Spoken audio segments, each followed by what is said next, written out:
دوسرا جو ہے اہم ایک تو عمران خان کے حوالے سے اگر ہم دیکھیں تو خان صاحب یہ پہلی دفعہ نہیں ہے، دوسری دفعہ اس کی نامینیشن ہو رہی ہے نوبل پیس پرائز کے لیے۔ نوبل پیس پرائز یہ نارویجین گورنمنٹ جو ہے یہ انعام دیتا ہے، جو کہ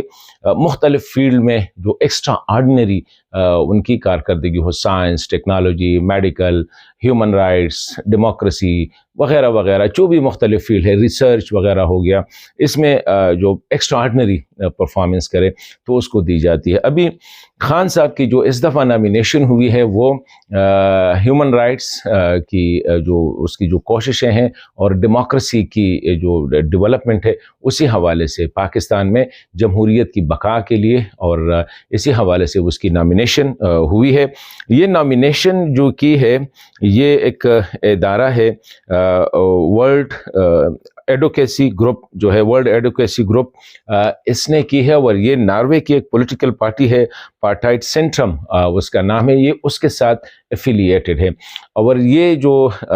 ناروے کی جو بڑی پارٹی ہے جو سینٹرم ہے، پارٹائٹ سینٹرم، اس کے ویب سائٹ جو ایکس پہ جو ہے نا، مطلب ٹویٹر پہ، سابقہ ٹویٹر پہ